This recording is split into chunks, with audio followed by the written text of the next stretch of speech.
Assalamualaikum warahmatullahi wabarakatuh. Sebelumnya perkenalkan saya Dela Melia yang akan memandu penyampaian materi pada video ini, yaitu tentang mekanisme pasar Islami. Jadi tujuan pembuatan video ini adalah untuk memenuhi tugas dari Ibu Sri Rahma SEME, mata kuliah pengantar ekonomi syariah. Jadi kami dari kelompok 2 yang anggotanya saya sendiri, Dela Melia, kemudian ada Ardian Lizan Rosandi, Dila Putri Ariska, Pindo Yolan Putra, Sarofi Islaihi Daraini, dan juga Siti Alfia. Sebelum membahas materi lebih lanjut, saya akan bahas sedikit sekilas tentang materi yang akan dipaparkan nanti. Jadi, pasar itu merupakan sebuah tempat pertemuan antara penjual dan juga pembeli saat melaksanakan transaksi jual beli jasa maupun barang.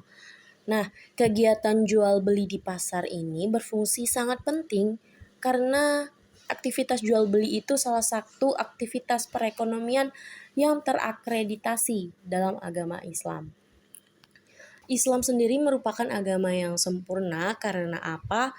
Agama Islam itu merupakan agama yang menyempurnakan agama sebelum-sebelumnya. Dan syariatnya juga mengatur keseluruhan dalam semua aspek kehidupan manusia, termasuk juga muamalah ataupun akidah. Nah, juga termasuk tentang mekanisme pasar sesuai syariat Islam itu seperti apa. Baiklah, selanjutnya adalah penyampaian materi yang akan disampaikan oleh rekan-rekan saya. Baiklah, pengertian pasar. Pasar secara sederhana diartikan sebagai tempat untuk melaksanakan pertemuan antara para pembeli dan para penjual yang tujuannya untuk bertransaksi. Arti lain pasar yaitu mekanisme antar penjual dan pembeli dan juga sebuah lokasi untuk melakukan pertemuan antara kekuatan penawaran dan permintaan. Pada pasar nyata, konsumen selalu bertransaksi karena ada suatu hal yang mendukung, yaitu keinginan atau minat untuk melakukan pembelian serta mempunyai akses dan pendapatan. Lalu yang kedua itu macam-macam pasar. Yang pertama itu ada pasar internasional, yaitu pasar yang area pemasarannya dilakukan di seluruh wilayah yang ada di dunia. Yang kedua pasar regional, pasar yang area pemasarannya dilaksanakan pada beberapa negara pada suatu wilayah yang tertentu dan ada suatu perjanjian kerjasama yang mendukung. Yang ketiga pasar nasional, pasar yang kegiatannya yaitu membeli dan menjual produknya hanya lingkup satu negara saja atau hanya di dalam negeri. Lalu pasar lokal, pasar yang wilayah pemasarannya hanya pada daerah tertentu saja. Pasar barang produksi, pasar ini memperjualbelikan barang dan faktor produksi yang mempunyai ciri yaitu barang yang diperjualbelikan dapat berupa sumber daya yang digunakan agar proses produksi berjalan dengan lancar. Lalu pasar barang konsumsi, ciri dari pasar ini adalah barang yang ada di pasar itu adalah barang jadi atau barang yang siap dipakai. Lalu pasar harian, pasar ini beraktivitas jual beli dilakukan pada setiap hari dan barang yang diperjualbelikan adalah barang yang dibutuhkan setiap hari. Lalu pasar mingguan, kegiatan ini dilakukan hanya pada seminggu sekali. Lalu pasar bulanan, pasar ini berlangsung 1 bulan sekali dan biasanya hanya menjual barang tertentu saja. Lalu pasar tahunan, yaitu pasar yang dilakukan hanya 1 tahun sekali. Lalu ada pasar temporer, yaitu pasar ini terjadinya sewaktu-waktu dan waktunya juga tidak menentu. Lalu pasar modern, Pasar ini pembeli mengambil barang sesuai keinginannya sendiri dan dengan harga yang pas. Lalu ada pasar tradisional. Pasar ini dapat melakukan tawar-menawar barang secara langsung. Lalu ada pasar concrete. Pasar ini transaksi jual beli dilakukan secara langsung. Produk juga terlihat secara kasat mata. Lalu ada yang terakhir, ada pasar abstrak. Pada pasar ini para pedagang tidak membeli barang dagangannya secara langsung, tapi dengan media perantara, yaitu surat dagang. Baiklah, saya akan melanjutkan materi dari Saropi tentang fungsi pasar. Pasar menetapkan nilai. Pada sistem ekonomi pasar, harga ialah ukuran dari sebuah nilai. Fungsi tersebut memecahkan masalah tentang apa penentuan yang seharusnya diproduksi oleh perekonomian. Selanjutnya ada mendistribusikan nilai. Hal ini menyangkut tentang pertanyaan kepada siapa barang atau komoditas dihasilkan. Pola distribusi dari pendapatan bersama dengan tingkatan harga di pasar juga akan menentukan pola dari distribusi barang di masyarakat. Selanjutnya ada mengorganisasikan produksi. Jika harga faktor produksi naik, maka dari pihak produsen juga akan berusaha untuk melakukan penghematan dalam menggunakan faktor produksi dan mencoba untuk menggunakan faktor produksi yang lainnya dan dijadikan sebagai pengganti jika harganya lebih murah. Selanjutnya ada melakukan penjatahan. Penjatahan merupakan inti dari adanya harga. Apabila tersedianya barang dalam jumlah yang sedikit dalam perekonomian, maka tingkatan harga barang itu di pasar akan relatif naik. Selanjutnya ada menyediakan jasa dan barang jasa di masa yang akan datang. Pasar memiliki peran yaitu sebagai fasilitator dalam pengelolaan investasi dan tabungan. Investasi gunanya untuk menyediakan jasa dan barang pada masa kedepannya. Selanjutnya ada materi tentang sejarah dan mekanisme pasar Islami. Sejarah terbentuknya pasar sudah dimulai dari zaman prasejarah, di mana apabila manusia menginginkan kebutuhan hidup yang terpenuhi maka harus melakukan barter. Perkembangan pasar menurut Islam dimulai sebelum agama Islam, yaitu yang dijelaskan pada buku Hadarat al-Arab Lebanon, bahwa hubungan perdagangan multilateral dengan Arab yang terjadi selama 2000 tahun. Sesudah kerajaan Himyar runtuh, kerajaan Romawi dan Persia menguasai jalur bisnis.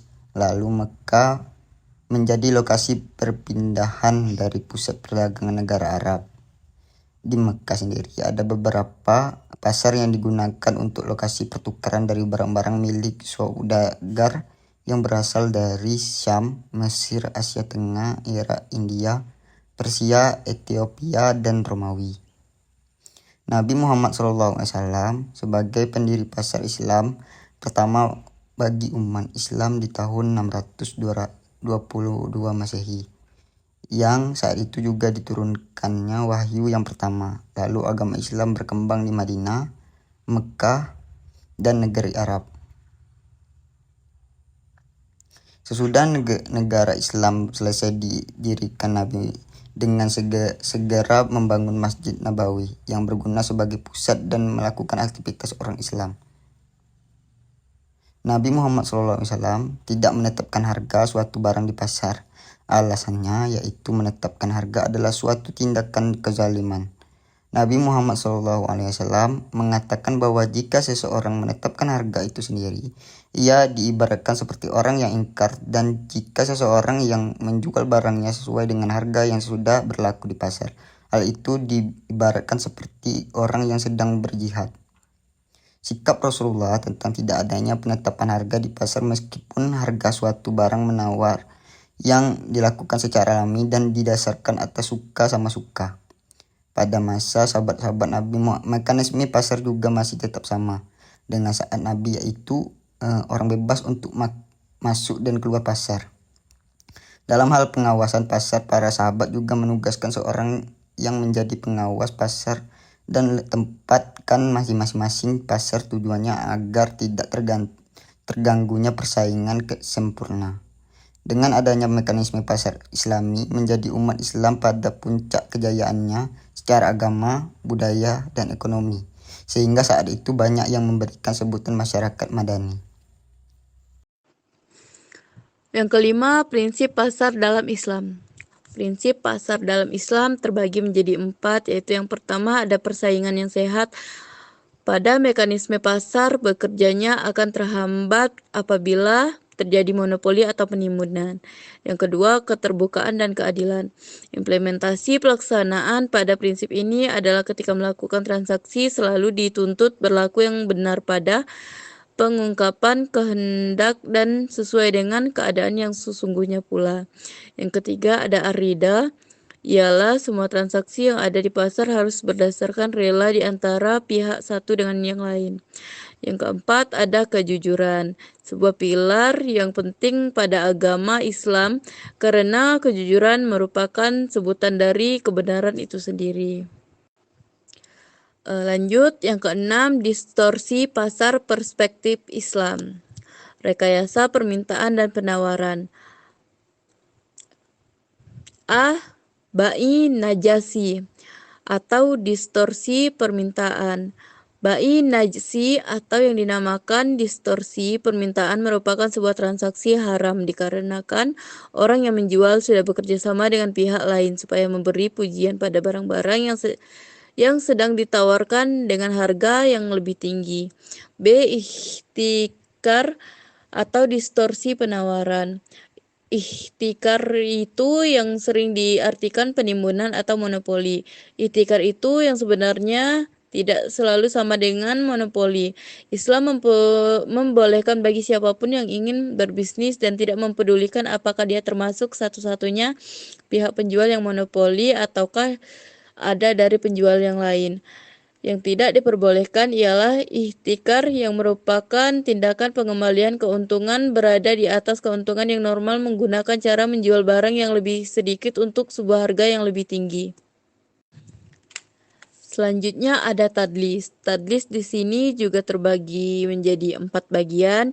Yang pertama ada tadlis kualitas. Maksud dari tadlis ini adalah menyembunyikan kualitas barang yang buruk atau cacat pada suatu barang yang tidak disepakati oleh kedua belah pihak. Misalnya tadlis kualitas dari penjualan motor beat bekas. Yang kedua ada tadlis waktu penyerahan. Tadlis ini dilarang karena termasuk penipuan waktu. Seperti contoh, jika penjual sudah mengetahui dan dapat memastikan bahwa barang tidak dapat diserahkan esok hari, tetapi penjual telah berjanji bahwa barang selesai esok hari. Yang ketiga, ada tadlis kuantitas.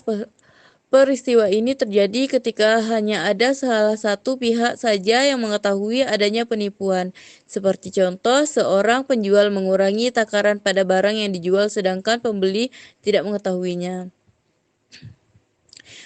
Yang keempat, ada tadlis harga. Tadlis yang seperti ini adalah kegiatan menjual barang yang harganya lebih rendah atau lebih tinggi daripada harga normal atau harga pasar dikarenakan pembeli atau penjual tidak mengetahui. Tagrib berasal dari bahasa Arab gharar yang artinya bencana, akibat, resiko, ketidakpastian, dan bahaya. Sedangkan istilah takrif menurut fiqh muamalah artinya melakukan sesuatu secara membabi buta dengan tanpa adanya pengetahuan yang cukup atau sebuah tindakan pengambilan resiko dari perbuatan yang ada resikonya tanpa mengetahui secara persis akibat yang terjadi dan tanpa memikirkan konsekuensi.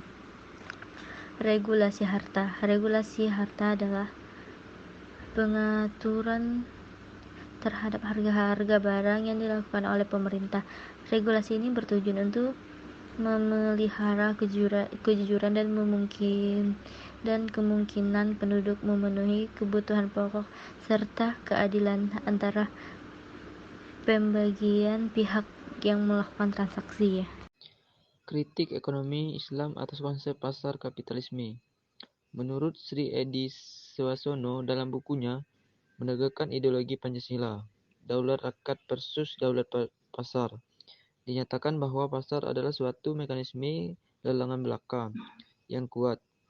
akan memenangkan lelang, bagi yang tidak memiliki kekuatan dana akan dikalahkan atau hanya akan menjadi penonton dan berada di luar pagar transaksi ekonomi. Mekanisme pasar Islam dalam konteks idealita dan realita. Realita pasar dewasa ini masih diwarnai paham kapitalisme, yaitu suatu paham yang akan meyakini bahwa pemilik modal bisa melakukan usahanya untuk meraih keuntungan sebesar-besarnya.